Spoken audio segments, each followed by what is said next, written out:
everyone, welcome back to another video. Today we'll be talking about Tropical Storm 13, which is soon to be Tropical Storm Lee. Right now we're sitting at 1,006 millibars, so 4 millibars lower than yesterday. And our first official cone for Lee has came out.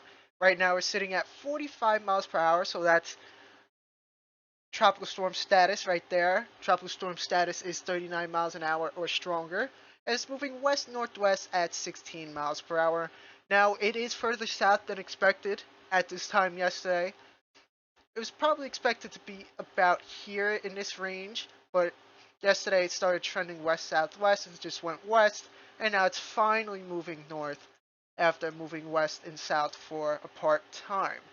If we go back here and look at our ensembles real quick, this is your hurricane ensembles here, taking it in a west-northwest fashion for the next couple days, and then our spread starts to widen once we get in the longer range. If we go back to our GFS ensembles here, we can also see that the storm is going to rapidly intensify over the next couple days, and then as we get longer out into the longer range, it eventually takes that northward turn, but that northward turn, we don't know when that could happen. It could happen right as it passes north of the islands, or it could happen almost in between Bermuda and Bahamas. The further west it gets, the more of a threat it is to. This is the brand new GFS here on your screen. This is right now, as of 3 o'clock p.m. Eastern Time. Lee is down here in this one closed isobar. The remnants of Idalia is off the southeast coast of Canada, causing some waves action over there. And this is our big ridge causing above normal temperatures at this time for the northeast and east coast. Now, if we fast forward this storm to, let's say, Sunday morning at 8 a.m., this is Lee down here, northeast of the Caribbean, and we have this ridge forming. We have this weak trough right off the southeast coast.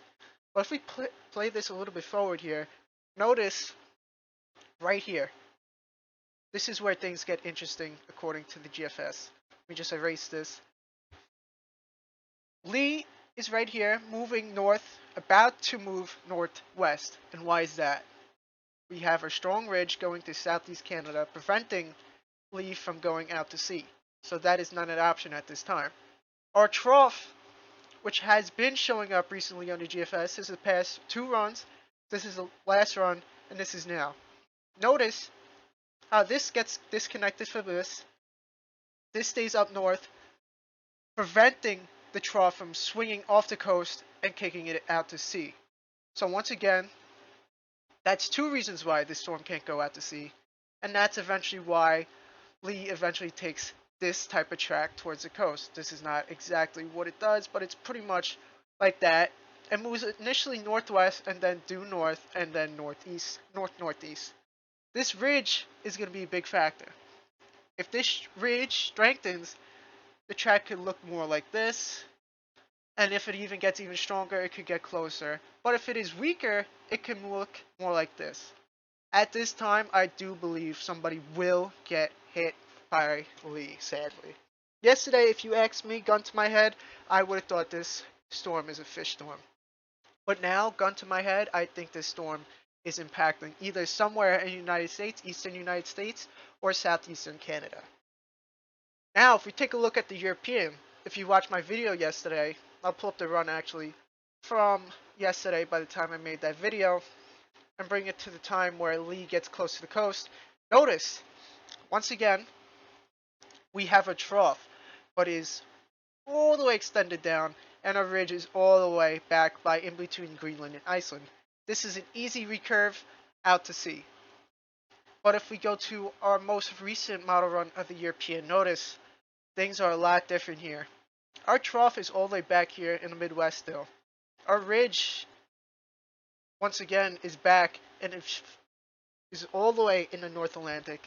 And then our ridge from Canada comes down and sits in southeastern Canada, preventing from the storm going out to sea. And as you can see here, Lee wants to take a northwest turn towards the United States. And there is nothing, once again, stopping this system from going out to sea. We have our high pressure system going straight up into southeast Canada. Our trough is almost non-existing now. If we go back, once again, at this time, we can see our trough is right here, kicking Lee out to sea. But if we go back to a model run now, notice it is completely in the Midwest now. It is in central Michigan. If this track were to occur with this, and the trough doesn't even come down, it goes straight into northeast Canada, believe it or not. So there is nothing preventing Lee, according to the European, from going straight into the eastern part of the United States. It would, in my opinion, take a track like this. I think it would take a track straight into the eastern tip of Long Island, straight into New England. Now, once again, this is September 15th we're looking at, and it's not even past Bermuda. This is 10 days out. Anything, and I mean anything, can change just from one run. Just one run, guys. Everything and anything could change. This is one run ago. Technically, it's two, but it's not the intermediate runs. Intermediate runs only go out to 90 hours. But look at the major difference. I'll mark everything up real quick. Ridge. Straight into southeast Canada. A trough. Kicking Lee out to sea. Now, our most recent run. The ridge is farther west. The ridge is over here, going straight into southeast Canada. And this, it's not even going down, and our trough stays back, allowing Lee to make a northwest turn into the United States. And if you want to put it side by side, both the GFS and the European, I know this is very blurry, it's a bad picture, but you have to work with it. This is GFS, we're going to put a G or 6 for the GFS, and we're going to put a nice E for Euro. The European, as you can see here, it's starting to make a northwest turn past Bermuda. And with the GFS, same thing here. It starts to make a northwest turn and then eventually go north. But with the European, the ridge is now stronger than the GFS. So it probably would take a track like this a little further west, in my opinion. Now that's two models that agree on this. There is one other model that thinks this storm could still go out to sea, and believe it or not, that is the Canadian.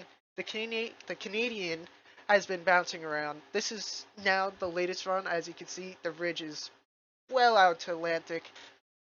This is Lee, and then you have your trough right here. If you go back one run, it's completely different. Ridge all the way out here, Lee is down here, and you have a trough back. A strong trough back in central Michigan.